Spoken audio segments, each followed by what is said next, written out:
നാളെ മമ്മൂട്ടിയോ മോഹൻലാലോ അഭിനയിച്ച ഏതെങ്കിലും ഒരു പഴയ സിനിമയുടെ ഏതെങ്കിലും ഒരു സീൻ തപ്പിയെടുത്തുകൊണ്ട് വന്നിട്ട് അതിനകത്ത് ഇങ്ങനെ ഒരു ഒഫൻസ് ഉണ്ട് എന്ന് പറഞ്ഞാൽ ചിലപ്പോൾ പോലീസ് അതിനെതിരെയും FIR ഇടേണ്ടി വരും. അങ്ങനെ ഒരു കംപ്ലൈൻറ്റ് വരുമ്പോൾ സത്യത്തിൽ ആദ്യം അന്വേഷിക്കേണ്ടത് എന്താണ് അവരുടെ അതിനെപ്പറ്റിയുള്ള അതിൻ്റെ ജെനുവിനിറ്റി ഓഫ് കംപ്ലൈൻറ്റ് എന്ന് പറയുന്നത്. ആ സംഘടനയുടെ ഘടന എന്ന് പറയുന്നത് സ്ത്രീകൾക്ക് അതിനകത്ത് ശബ്ദിക്കാൻ പ്രാപ്തമാക്കുന്നൊരു ഘടനയല്ല. ദിലീപിൻ്റെ ഉൾപ്പെടെയുള്ള വിഷയങ്ങൾ വന്നപ്പോൾ അവർക്കെതിരെ ശക്തമായ നടപടി വേണമെന്ന് ആവശ്യപ്പെട്ട കൂട്ടത്തിലല്ല. ഈ ഒരാൾക്കെതിരെ FIR ഇട്ടാൽ അതൊരിക്കലും ഒരു ക്രിമിനൽ കേസിൽ പ്രതിയാണെന്ന് പറയാൻ കഴിയില്ല. ഇൻഫർമേഷൻ കൊടുക്കുമ്പോൾ തന്നെ FIR വരും. FIRന് ശേഷം നടക്കുന്ന അന്വേഷണത്തിലാണ് ഇതിൽ സത്യമുണ്ടോ ഇല്ലയോ എന്ന് പരിശോധിക്കപ്പെടുന്നത്. നമ്മുടെ പൊതുജനത്തിൻ്റെ ഒരു തെറ്റിദ്ധാരണയാണ് ഒരാൾക്കെതിരെ FIR വന്നാൽ അയാൾ പ്രതിയാണ് എന്ന് പറയുന്നത്. വാസ്തവത്തിൽ അത് ശരിയല്ല. നടി ശ്വേതാ മേനോനെതിരെ ഒരു പരാതി വന്നിരിക്കുകയാണ്. വളരെ കൗതുകകരമായൊരു പരാതിയാണ്. എന്നാൽ വിചിത്രമെന്ന് ഒരു ഘട്ടത്തിൽ നമുക്ക് തോന്നാവുന്നതാണ്. ഇതിൻ്റെ നിയമവശങ്ങൾ ഒരല്പം സങ്കീർണമാണെന്ന് തോന്നുന്നത്. അതുകൊണ്ട് തന്നെയാണ് നിയമവിദഗ്ധരായിട്ട് തന്നെ നമ്മൾ ഈ കേസുമായി ബന്ധപ്പെട്ട വിശദാംശങ്ങൾ ചോദിക്കുന്നത്. അഡ്വക്കേറ്റ് ഹരീഷ് വാസുദേവനുണ്ട്. ഈ ഒരു പരാതി ശ്രദ്ധയിൽപ്പെട്ട് കാണുമെന്ന് വിചാരിക്കുന്നു. ശ്വേതാ മേനോൻ അമ്മയുടെ ഇലക്ഷനിലേക്ക് വരികയും ഇപ്പോൾ വിജയിക്കാനുള്ള സാധ്യതയിൽ നിൽക്കുമ്പോഴാണ് പണ്ടെങ്ങോ കിടന്നിരുന്ന ഒരു പരാതിയുമായി പൊടുന്നനെ ഇത് രംഗത്ത് വന്നിരിക്കുന്നത്. എങ്ങനെയാണ് ഈ ഒരു പരാതിയെ പ്രാഥമികമായിട്ട് കാണുന്നത്? ഒന്ന് വളരെ ലേറ്റായിട്ടുള്ളൊരു പരാതിയാണ്. ഇപ്പം നമുക്ക് അതിനകത്ത് 2 അലിഗേഷൻ ഉള്ളത്. ഒന്ന് ഈ ഇമ്മോറൽ ട്രാഫിക് ആക്ട് പ്രകാരമുള്ള ഒരു ശ്രമം നടത്തി എന്നുള്ളതാണ്. 2 IT ആക്ട് പ്രകാരമുള്ള അശ്ലീലം പ്രചരിപ്പിച്ചു എന്നുള്ളതാണ്. ഒന്നാമത്തെ കാര്യം, ഇന്ത്യയിൽ സെൻസർ ബോർഡ് എന്ന് നമ്മൾ വിളിക്കുന്ന ബോർഡ് ഓഫ് സർട്ടിഫിക്കേഷൻ്റെ സർട്ടിഫിക്കറ്റോടുകൂടി പുറത്തിറങ്ങുന്ന ഒരു സിനിമ അത് ഏതെങ്കിലും മാധ്യമത്തിലൂടെ പ്രചരിപ്പിക്കുന്ന ഒരു കുറ്റമല്ല. അതുകൊണ്ട് തന്നെ അതിനകത്ത് അത്തരം ഒഫൻസ് എങ്ങനെയാണ് നിൽക്കുക എന്ന് നമുക്ക് സംശയമുണ്ട്. രണ്ടാമത്തേത് ഇതിനെ പ്രേരിപ്പിച്ചു എന്ന് പറയുന്നത്, ഇമ്മോറൽ ട്രാഫിക്കിനെ പ്രേരിപ്പിച്ചു എന്ന് പറയുന്നത്, ഇത് ഇന്നോ ഇന്നലെയോ കഴിഞ്ഞ ആഴ്ചയോ ഇറങ്ങിയ ഒരു സംഗതിയെ പറ്റിയുള്ള പരാതിയല്ല. ഇത് 10-15 വർഷക്കാലമായി ഇവിടെയുള്ള, അല്ലെങ്കിൽ എത്രയോ വർഷമായിട്ട് ഇവിടെയുള്ള എല്ലാവരും കണ്ടിട്ടുള്ള ഒരു സംഗതിയാണ്. അപ്പോൾ പൊടുന്നനെ അങ്ങനെ ഒരു കംപ്ലൈൻറ്റ് വരുമ്പോൾ സത്യത്തിൽ ആദ്യം അന്വേഷിക്കേണ്ടത് എന്താണ് അവരുടെ അതിനെപ്പറ്റിയുള്ള അതിൻ്റെ ജെനുവിനിറ്റി ഓഫ് കംപ്ലൈൻറ്റ് എന്ന് പറയുന്നത്. അത് അന്വേഷിക്കപ്പെടും, അന്വേഷണത്തിൻ്റെ ഭാഗമായി ഉണ്ടാകും. ഈ AMMയുടെ ഇപ്പോഴത്തെ ഇതുമായി ബന്ധപ്പെട്ടായിരിക്കുമല്ലോ സ്വാഭാവികമായിട്ട് നമുക്ക് അതൊരു സ്ട്രാറ്റജി ആയിട്ട് വന്നതായിരിക്കുമല്ലോ ഇങ്ങനെ ഒരു കേസ്. കാരണം കേസിലുള്ളവർ മാറി നിൽക്കണം എന്നുള്ളതാണ്. ഒരാൾക്കെതിരെ FIR ഇട്ടാൽ അതൊരിക്കലും ഒരു ക്രിമിനൽ കേസിൽ പ്രതിയാണെന്ന് പറയാൻ കഴിയില്ല. പ്രതിയാവുന്നത് അയാൾക്കെതിരെ ഒരു ചാർജ് കോടതിയിൽ കൊടുക്കുമ്പോഴാണ്. ഏതെങ്കിലും ഏജൻസി, പോലീസ് ആവട്ടെ, ആരാണോ അന്വേഷിക്കുന്നത് അവർ കുറ്റവാളിയാണ് എന്ന അവരുടെ ബോധ്യം കോടതിയെ അറിയിക്കാൻ വേണ്ടി ചാർജ് ഷീറ്റ് കൊടുക്കുമ്പോഴാണ്. പല കേസുകളിലും ബഹുമാനപ്പെട്ട ഹൈക്കോടതി ഇക്കാര്യം പറഞ്ഞിട്ടുണ്ട്. ഇപ്പോൾ പലരുടെയും പേരിൽ FIR ഉള്ളതിൻ്റെ കൊണ്ട് അവർക്ക് പാസ്പോർട്ട് നിഷേധിക്കുന്ന സ്ഥിതിയുണ്ട്. പെട്ടെന്ന് ആളുകൾ അങ്ങനെ പേടിക്കും. ഒരു FIR എന്ന് പറയുന്നത് ഫസ്റ്റ് ഇൻഫർമേഷൻ റിപ്പോർട്ട് മാത്രമാണ്. എന്ന് പറഞ്ഞാൽ നിങ്ങൾ എന്നെ തല്ലിയെന്ന് ഞാൻ പോലീസിനോട് പറഞ്ഞാൽ അവർ അപ്പം തന്നെ ചെയ്യുന്ന സംഗതിയാണ് FIR ഇടുക എന്ന് പറയുന്നത്. അതിനുശേഷമാണ് അന്വേഷണം നടക്കുന്നത്. അന്വേഷണത്തിന് മുമ്പ് സംഭവിക്കുന്ന കാര്യമാണ് FIR. അതുകൊണ്ട് തന്നെ ശ്വേതാ മേനോൻ ഏതെങ്കിലും കേസിൽ പ്രതിയാണ് എന്ന് പറയാൻ പറ്റില്ല. അവർക്കെതിരെ ഒരു FIR ഉണ്ടെന്ന് മാത്രമേ പറയാൻ പറ്റുള്ളൂ. ധാർമ്മികതയുടെ അടിസ്ഥാനത്തിൽ അവർ മാറി നിൽക്കണം എന്നുള്ള വാദഗതിയുടെ പേരിൽ ഇത് ഉപയോഗിക്കപ്പെടാമെന്നല്ലാതെ പ്രഥമ ദൃഷ്ടിയ ഇതൊരു വളരെ ബിലേറ്റഡ് ആയിട്ടുള്ള, അങ്ങേയറ്റം ലേറ്റായ ഒരു കംപ്ലൈൻ്റാണിത്. ഈ കംപ്ലൈൻറ്റിൻ്റെ ജെനുവിനിറ്റിയിൽ തന്നെ സംശയം ഉണ്ടാവാൻ സാധ്യതയുണ്ട്. 67A ആണ് ചാർജ് ചെയ്തിരിക്കുന്നതെന്നാണ് ഞാൻ മനസ്സിലാക്കുന്നത്. അതൊന്നും നിലനിൽക്കാൻ പ്രഥമ ദൃഷ്ടിയ തന്നെ സാധ്യത കുറവാണ്. ഇപ്പോൾ പോലീസിൻ്റെ അടുത്ത് ഇങ്ങനെ ഒരു കംപ്ലൈൻറ്റ് വന്നാൽ സാധാരണഗതിയിൽ പോലീസ് ഇത് എടുക്കാൻ സാധ്യതയില്ല. പക്ഷേ കോടതിയിലൂടെ വരുമ്പോൾ സ്വാഭാവികമായിട്ടും കോടതി അത് പരിശോധിച്ച് കേസെടുക്കണമെന്ന് പറഞ്ഞാൽ പോലീസ് അതിനകത്ത് FIR ഇടാനുള്ള ബാധ്യത പോലീസിനുണ്ട്. അവർ FIR ഇടും. ഇത് ഒരു ചാർജ് ഷീറ്റിലേക്ക് ആയിരിക്കില്ല പോവുക. മിക്കപ്പോഴും ഇത് അന്വേഷിച്ചിട്ട് ഇതിന് തെളിവില്ല എന്ന് പറഞ്ഞ് ഇത് ക്ലോസ് ചെയ്യാനാണ് സാധ്യതയുള്ളത്. അങ്ങനെ ക്ലോസ് ചെയ്യുമ്പോഴേക്കും ഈ ആഗ്രഹിച്ച കാര്യം നടക്കും.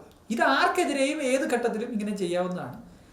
നിയമത്തിൻ്റെ ഒരു തരത്തിലുള്ള ഒരു ദുരുപയോഗം എന്ന് വേണമെങ്കിൽ പറയാം. ഈ കേസിൽ പോലീസ് കേസില്ല എന്ന് അന്വേഷണ റിപ്പോർട്ട് ക്ലോഷർ റിപ്പോർട്ട് ഫയൽ ചെയ്ത് കോടതി അത് അംഗീകരിക്കുകയാണെങ്കിൽ ശ്വേതാ മേനോനെ പോലെ ഒരാൾക്ക്, ഈ പരാതിക്കാരനെതിരെ അവർക്ക് എത്ര രൂപയുടെ നഷ്ടമാണോ ഇതിനകത്ത് ഉണ്ടായിരിക്കുന്നത് അത് ക്ലെയിം ചെയ്യാനായിട്ട് ഈ നാട്ടിൽ നിയമം നടപടി എടുക്കാൻ സാധിക്കും. താങ്കൾ ഉൾപ്പെടെയുള്ളവർ സൂചിപ്പിച്ചതുപോലെ തന്നെ ഒരു പഴയ 1998 നടന്ന ഒരു പരസ്യം, അല്ലെങ്കിൽ 2012 ഇറങ്ങിയൊരു സിനിമ, പാലരി മാണിക്കുമ്പോഴുള്ള സിനിമകളൊക്കെയാണ് ഇത് അശ്ലീലമാണെന്ന് പറയുന്നത്. കളിമണ്ണൊക്കെ ഒത്തിരി വലിയ രീതിയിൽ ചർച്ച ചെയ്യപ്പെടുകയും പ്രസവം ഉൾപ്പെടെയുള്ള കാര്യങ്ങളെക്കുറിച്ച് ധാരാളം ബോധവൽക്കരണത്തിലുള്ള സാധ്യതകൾ തുറന്നിടുകയും ചെയ്തതാണ്. ഈ ഘട്ടത്തിലാണ് ഈ സിനിമാ മേഖലയോട് യാതൊരു ബന്ധമില്ലാത്ത ഒരാൾ ഇതുമായി വന്നു ചേരുന്നത്. പോലീസിനെ സംബന്ധിച്ച് അവർ പറയുന്നത് ഞങ്ങൾ നിസ്സഹായരാണെന്നൊരു ഘട്ടമാണ്. ആദ്യം ഇത് അന്വേഷിച്ച് ഇതിന് കേസെടുക്കാൻ വകുപ്പില്ലാന്ന് തീരുമാനിച്ചാണ്. പക്ഷെ കോടതിയുടെ ഒരു വിവേചനാധികാരി ഇക്കാര്യത്തിൽ വേണ്ടതല്ല. ഇത്തരത്തിൽ ഇതിൻ്റെ ഒരു മെറിറ്റിലേക്ക് കടക്കാതെ ഇത്തരം കേസെടുക്കണമെന്നുള്ള രീതിയിലൊക്കെ നിർദ്ദേശങ്ങൾ നൽകുക എന്നുള്ളതൊക്കെ എങ്ങനെയാണ് അങ്ങ് അതിനെ കാണുന്നത്? ലളിതകുമാരി കേസിലെ സുപ്രീം കോടതി വിധിക്ക് ശേഷം, അതിനു മുമ്പും നിയമം അങ്ങനെ തന്നെയായിരുന്നു, വ്യാഖ്യാനം സുപ്രീം കോടതി ഏറ്റവും ശക്തമായി നടത്തിയത് ലളിതകുമാരി കേസിലാണ്. അപ്പോൾ ആ കേസിന് ശേഷം ഒരു ക്രൈം നടന്നിട്ടുണ്ട് എന്നുള്ളൊരു ഇൻഫർമേഷൻ കിട്ടിക്കഴിഞ്ഞാൽ ആ ഇൻഫർമേഷൻ്റെ അടിസ്ഥാനത്തിൽ FIR ഇടുക എന്ന് പറയുന്നത് പോലീസിൻ്റെ ഉത്തരവാദിത്തമാണ്. ആ ഉത്തരവാദിത്തം കോടതി നിർവഹിച്ചേ പറ്റൂ. FIR ഇടുന്നത് ഞാൻ നേരത്തെ പറഞ്ഞതുപോലെ അന്വേഷണത്തിന് ശേഷമല്ല, അന്വേഷണം തുടങ്ങാൻ വേണ്ടിയാണ്. അപ്പം നിങ്ങളൊരു ഇൻഫർമേഷൻ കൊടുക്കുമ്പോൾ തന്നെ FIR വരും.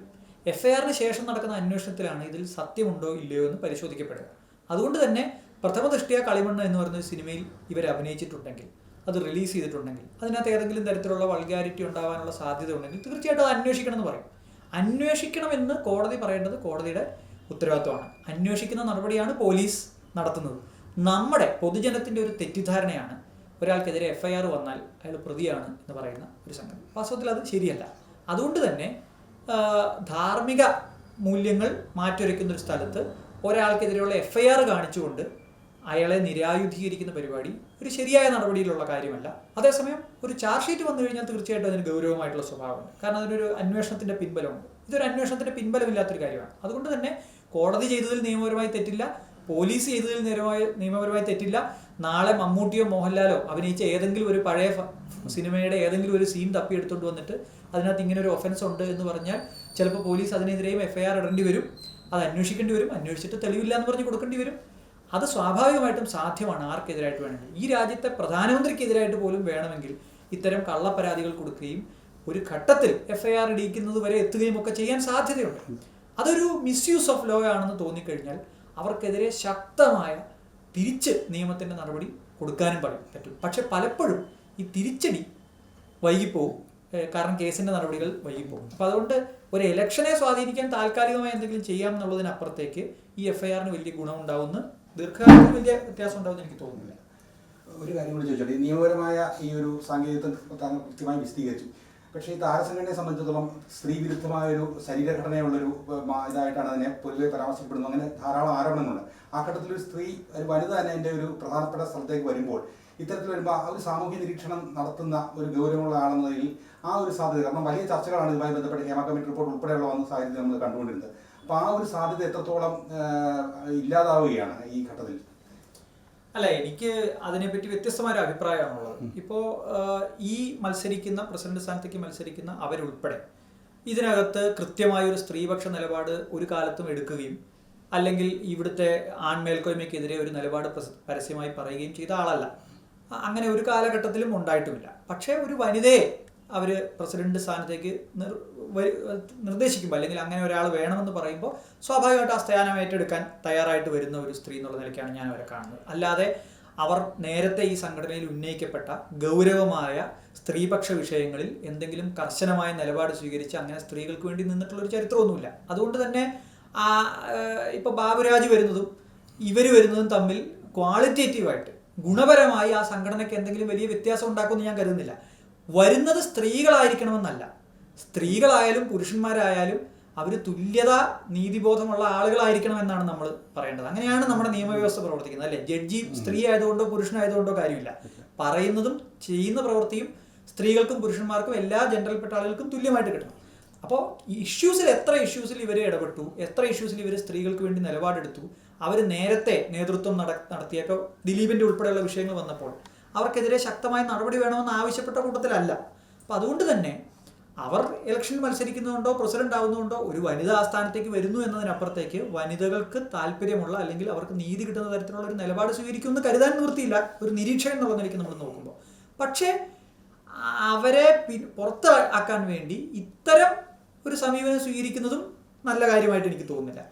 മെറിറ്റിൽ ആളുകൾ മത്സരിക്കപ്പെടുകയും അല്ലെങ്കിൽ പറയുകയും ആ സംഘടനയിൽ ആരിരുന്നാലും അവർക്ക് എന്താ പറയുന്നത്, അവർക്ക് ഇങ്ങനെ ഒരു നല്ല കാര്യത്തിലൂടെ അല്ലാതെ അല്ലെങ്കിൽ ജെൻഡർ ഈക്വാലിറ്റിയുടെ അല്ലാതെ ആ സംഘടനയെ മുന്നോട്ട് കൊണ്ടുപോകാൻ പറ്റില്ല എന്ന ഒരു ക്വാളിറ്റിയിലേക്ക് അതിനെ എത്തിക്കുകയുമാണ് വേണ്ടത്.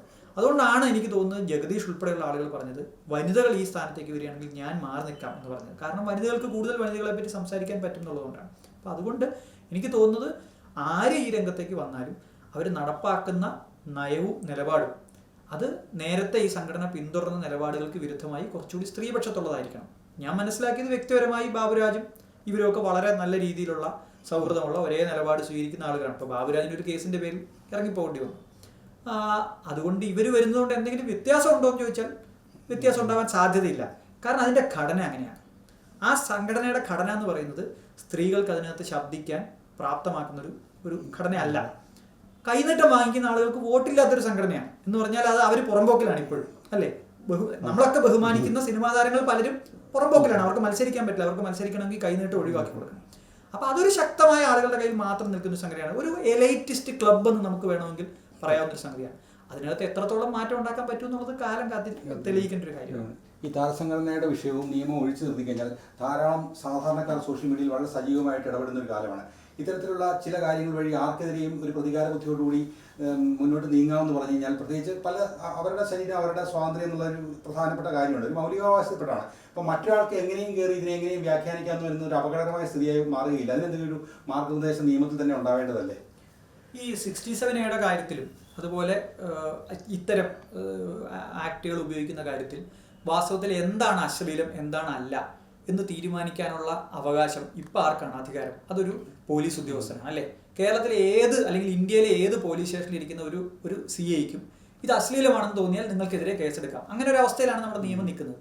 തീർച്ചയായിട്ടും അതിനൊരു ഗൈഡ് ലൈൻ ആവശ്യമാണ്. അശ്ലീലം എന്നത് ശ്ലീലമാണോ അശ്ലീലമാണോ എന്നത് പോലീസുകാർക്ക് വിട്ടുകൊടുക്കുന്ന ഒരു സമീപനം അതൊരു വലിയ അമിതാധികാര പ്രയോഗത്തിന് വഴിവെക്കാൻ സാധ്യതയുള്ളതാണ്. അപ്പോൾ അത് കൃത്യമായി കുറച്ചുകൂടി സ്ട്രിക്റ്റായി നിർവചിക്കുന്ന തരം ഗൈഡ് ലൈൻസ് പോലീസിന് ഇറക്കുന്നത് ഓരോ സ്റ്റേറ്റിനും നല്ലതായിരിക്കും എന്ന് അഭിപ്രായം എനിക്കുണ്ട്. രണ്ടാമത്തെ കാര്യം, നമ്മുടെ നാട്ടിൽ പൊതുവേ ഉള്ളൊരു പ്രശ്നം, നിയമം ദുർവ്യാഖ്യാനിച്ച് നിങ്ങളെ കള്ളക്കേസിൽ കുടുക്കിയാൽ നിങ്ങൾക്ക് തിരിച്ച് ഇത് കള്ളക്കേസാണെന്ന് തെളിയിച്ചു കഴിഞ്ഞാൽ പോലും നഷ്ടപരിഹാരം കിട്ടുന്നതോ അത് ചെയ്ത ആളുകൾക്കെതിരെ നിയമനടപടി സ്വീകരിക്കാൻ കഴിയുന്നതോ പോലീസിന് എതിരായിട്ട് പ്രോസിക്യൂഷൻ നടപടികൾ സ്വീകരിക്കാൻ കഴിയുന്നതായിട്ടൊരു സംവിധാനമില്ല. ഒരു നമ്പിനാരായണൻ മാത്രമേ ആ വഴിക്ക് പോയി വിജയിച്ചിട്ടുള്ളൂ. നമുക്ക് നമ്പിനാരായണന്മാരുടെ ഉദാഹരണം കൂടുതലായിട്ട് ആവശ്യമുണ്ട്. അത് വാസ്തവത്തിൽ ഇന്ത്യൻ നീതിന്യായ സംവിധാനത്തിൻ്റെ വലിയ ഒരു പോരായ്മയാണ്. അതുകൊണ്ട് തന്നെ കള്ളക്കേസിൽ കുടുങ്ങുന്ന ആളുകൾ രക്ഷപ്പെട്ട് പുറത്തു വരുമ്പോൾ ചെറിയൊരു കോളത്തിൽ ഒതുങ്ങുകയും അവർക്ക് ഒന്നും ചെയ്യാൻ പറ്റാത്തൊരു സ്ഥിതി, അത് വാസ്തവത്തിൽ ഒഴിവാക്കേണ്ടതാണ്. സിനിമാ മേഖലയിലായാലും അത്തരം മേഖലകളിലായാലും എന്താണ് അശ്ലീലമായി കേസെടുക്കാൻ കഴിയുന്ന സംഗതി എന്നുള്ളത് കൃത്യമായി നിർവചിക്കുന്ന കുറെ കൂടി ദുർവ്യാഖ്യാന സാധ്യത ഇല്ലാത്ത തരം ഗൈഡ് ലൈൻസ് വരേണ്ടത് വളരെ അത്യാവശ്യമാണ്. തീർച്ചയായും ഒരു നിയമപരിജ്ഞാനം നൽകാനെങ്കിലും ഇത്തരം കേസുകൾ വഴിതെളിക്കും. കാരണം താരസംഘടനയായ തിരഞ്ഞെടുപ്പിലെ അമ്മയുടെ പ്രസിഡന്റ് സ്ഥാനത്തേക്ക് ആര് വരിക എന്നുള്ളത് പൊതുജനത്തെ സംബന്ധിച്ചുള്ള അത്ര വലിയ വിഷയമൊന്നുമില്ല. പക്ഷേ ഇക്കാര്യത്തിൽ നിയമപരമായ ചില ബോധവൽക്കരണങ്ങൾ ഇത്തരം സംഭവങ്ങൾ വഴി വരികയാണെങ്കിൽ തീർച്ചയായും സമൂഹത്തിന് അത് ഗുണകരമായി തന്നെ മാറ്റപ്പെടും. അത്തരം ഒരു കാര്യത്തിന് വേണ്ടി ഇത് മാറുമെന്നെങ്കിലും നമുക്ക് പ്രത്യാശിക്കാം.